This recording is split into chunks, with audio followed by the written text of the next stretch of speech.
A rule of thumb is that by age 60, you should have around, if you are 55 or older right now, you can currently access your pensions. This could be one of the best investments you make before stepping into retirement.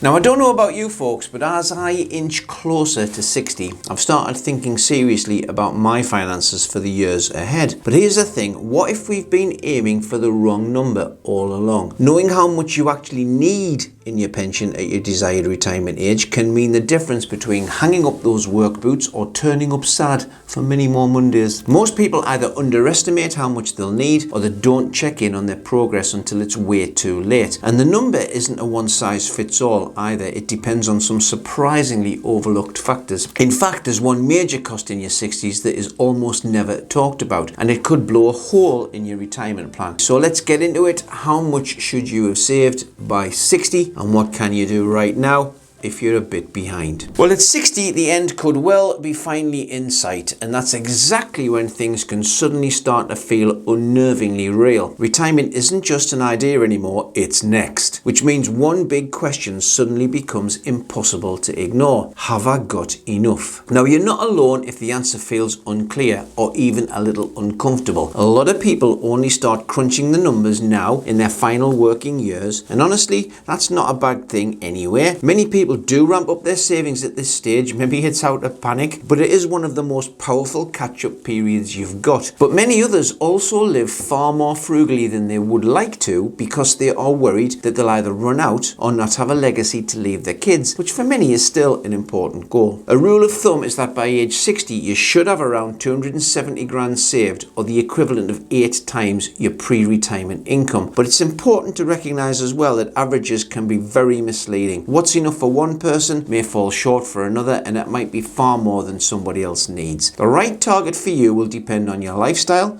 your goals, your circumstances, and that's why a personalized review is pretty much essential in my opinion. By 60, life gets very layered. What I mean by that is you might still be paying down a mortgage, maybe you're helping out your aging parents, maybe you're babysitting grandkids for the first time, hobbies take new shape, work slows down, unexpected health costs creep in. And with all of that, the money going out can be just as unpredictable as what's likely to come in. So here's the key takeaways so far. It's not just about how much you've saved, it's about how well you understand what your money actually needs to do. And that brings up the next critical question. How much income will your pension actually give you each month? Now, here's a few sobering pension statistics from our friends at the Office of National Statistics. Right now, 56% of adults over 16 aren't saving into a pension at all. Of that 56%, only 47% of men and 41% of women are putting some money aside. Almost half of all adults have stopped paying into a pension at some point, often because of rising bills, rent, and mortgages. Now, this is often what's referred to as the UK's savings gap, because too many people just aren't saving at all, never mind enough. And I totally get the cost of living crisis and life is not easy. The problem is, of course, that every pause or delay makes it much harder to build the retirement fund that you'll actually need to support you. These numbers show just how many people are on track for a retirement income that could fall way short of their expectations. But let's forget averages for a minute and get you thinking about yourselves. Do you want to travel? If so, how far? How often? Do you want to support your family? Again, to what degree? Will you downsize? When will you downsize? And into what? Will you keep working? Are you prepared to keep working part-time? These choices all dramatically shift what comfortable looks like for you. And it's not just about your pension pot either, it's about your total wealth picture and the income it can generate. So instead of asking, how does my pension compare to everybody else's? Honestly, that doesn't matter. What matters is the real question: what kind of retirement do you want? How much income will that actually require? And how are all of your assets going to work together to give you the retirement that you want? It's a puzzle that really does need putting together. Listen folks, instead of guessing, why don't you try and get some real clarity into your lives on how much you actually need to retire at 60 or any age that you choose, based on your lifestyle, your goals, and your current finances. All you need to do is book a free retirement review with one of our experts. It's straightforward, there's no pressure, and the review is personally tailored to your own situation. Click on the link in the description down there, learn more and see what other people have said about their experience. It's very good. Now, there's no universal answer to how much you should have saved for your retirement. Just like your monthly savings target, the total amount you need for retirement depends entirely on your lifestyle, your goals, and your circumstances. There are some guidelines you can use to help shape your plan, at least as a starting point. Now, the Pensions and Lifetime Savings Association provides annual estimates based on the kind of retirement you want and whether you're planning for yourself or as part of a couple. We've also got some really good YouTube videos somewhere else in here that you can watch. Now, for a minimum retirement, the estimate is around £14,400 a year if you're single, or £22,400 a year if you're in a couple. For a moderate retirement, that figure rises to £31,300 for a single person, or £43,100 for a couple. That's a year. And for a more comfortable or luxurious retirement, you may need around £43,100 a year if you're single, or 59 grand if you're in a couple. Now, these are just benchmarks, but they offer a helpful frame of reference. Now, when we ask our typical client what they need in retirement, £2,000 a month is a very typical figure to be discussing. And we do have clients all over the UK. So, of course, that figure does vary depending on where folks retire to. But if we help you understand what others are thinking, maybe it'll be a starting point for you. But why not get some conversations going, help each other out, put a comment in the chat below about your target income and why you've arrived at that figure. Achieving any goal is much more manageable when you have a clear plan in place, and yes, that certainly could include working with an expert financial advisor such as Reeves to get you on track and stay on track. Shameless plug, I do apologise. Now, for starters, if you are 55 or older right now, you can currently access your pensions. And for some people, including myself, this was a pivotal point to tap into that resource that you've spent probably 35 years building up. Now, for me, it was to achieve my dream of acquiring a pre-CBS Fender Stratocaster. You can Google that if you want. But very often, clients ask whether they can use their pensions to extend a home, have a once-in-a-lifetime holiday, buy a motorhome for that adventure before dementia, as I've heard many clients say. They want to enjoy their money now in case they just don't make it to older age. And let's face it, I bet a lot of you are thinking, how long have I got? What a cheery thought. But we have got to get real. And one thing I've heard a lot is that using pensions now, whilst still working for these life-enriching purchases, might even make going to work a little bit more bearable. So it's certainly an option. But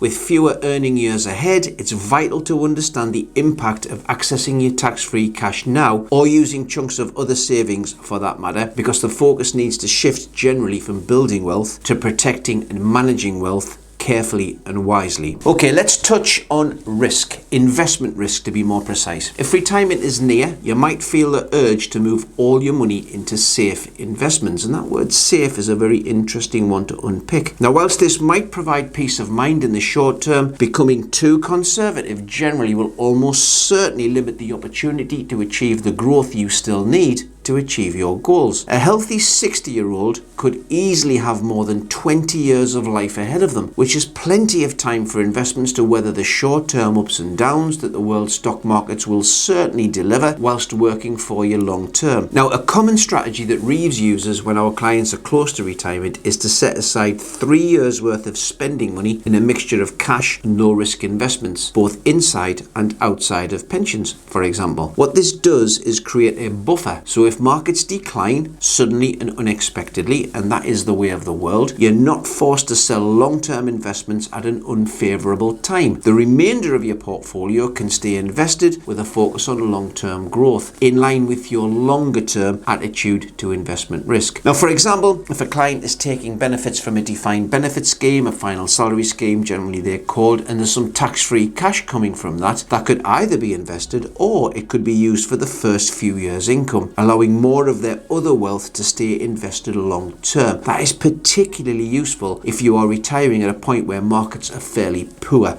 in terms of value. Now, some consider increasing risk right before retirement in an attempt to boost their savings, a last-ditch attempt to make some money. And whilst this might be tempting, it can backfire if the markets don't cooperate. A balanced approach, thinking short-term and long-term, often makes the most sense, with some money protected from short-term market swings and the rest positioned for future long-term growth. And structuring your cash and your investable wealth is very, very important. The key is to align your investment strategy with your lifestyle goals, your investment time horizon, and your comfort zone in terms of risk, all of which needs to be talked about and discussed sensibly. And sometimes we have to help you understand what risk means. There's no one-size-fits-all solution, definitely not. And that's why a personalized financial advice approach can be so valuable. Now, this is also a really good time to locate any old pensions or retirement accounts that you may have spread across different providers. You'll have been working for a long time and you might have missed something. Whether you have or you haven't, consolidating these older accounts where it makes sense can really simplify your finances, and it might reduce fees. It definitely makes the future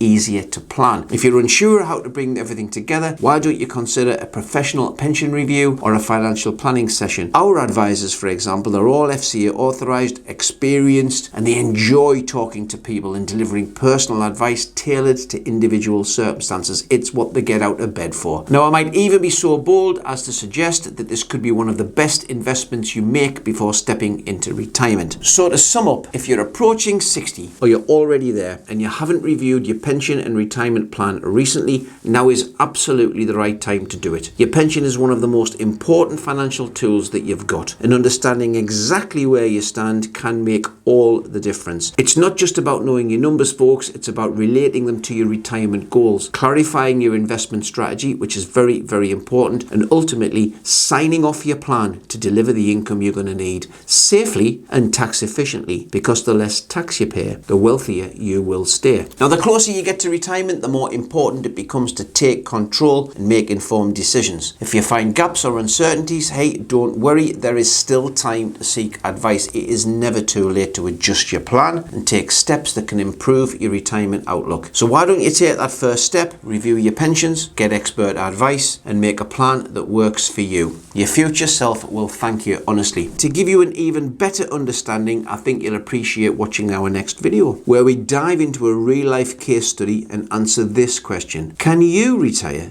at 62 with £100,000? You might be surprised by the answer. So why don't you click here, give it a watch. I'll see you there.